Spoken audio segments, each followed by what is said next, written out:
Stone Barrington was headed down 2nd Avenue in the heaviest rain he could remember. Fortunately, he was in a taxi. He was also about a third of a block from his street. The traffic on the cross street had come to a complete halt, and thus so had 2nd Avenue, and Stone had an appointment with a new client in 5 minutes. "I think I'd better get out here," he said to the driver. "What's that? I can't hear you."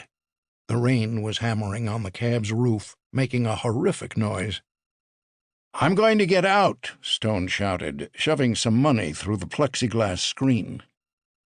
"You're gonna drown," the driver shouted. "I have an umbrella," Stone shouted back, opening the rear door. He stuck the umbrella out first and got it open. Then he stepped into the street and kicked the door shut behind him. He was ankle-deep in water, but he made it to the sidewalk, which was marginally better. As he rounded the corner, the traffic on the cross street suddenly began to move, and turning onto his street, he looked up the block and saw a man kicking something on the sidewalk. His vision was not helped by the rain, but it looked as though a dog was being abused. Stone simultaneously started to trot and close his umbrella, wrapping the tab around it and securing it while the rain began drumming on his hat. Then he realized that the lump on the sidewalk was a man. "Hey!" Stone shouted at the kicker. The man looked up at him. He was wearing a ski mask. Stone ran at him, giving little thought to the size of the man, which was large, and drew back the umbrella. He swung at the man, connecting with his left arm near the shoulder, and heard a shout of pain. The umbrella was golf-sized and had a thick wooden shaft topped by a heavy briarwood curved handle. Stone swung again, aiming at the head. The handle caught the man on the chin, but not solidly, since he was now withdrawing. Stone thought of pursuing him, but the man on the ground let out a loud groan, gaining Stone's attention. He opened the umbrella and held it over the victim. "Can you hear me?" Stone shouted. "Yes," the man said, nodding. Blood was being washed off his face by the rain. "If I help you, can you get up?" "Maybe." Stone held out his left hand, and the man grabbed it and struggled to his feet. "Hold on to my arm," Stone said. "It's just a few doors." They shuffled up the street together, taking small steps.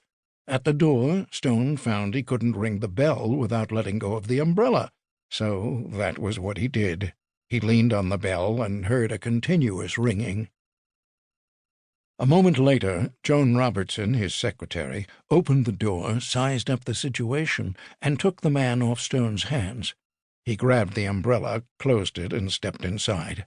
"What happened?" Joan asked. "This man is bleeding." "Just get him inside, make him as comfortable as you can, then call 911 and ask for an ambulance. Tell them a man has been beaten up, and ask for the cops, too." By the time help arrived, Joan had the man out of his raincoat and jacket. His tie was loosened, and he was sitting up in a chair in Stone's office, sipping from a mug of tea with an electric heater blowing on him.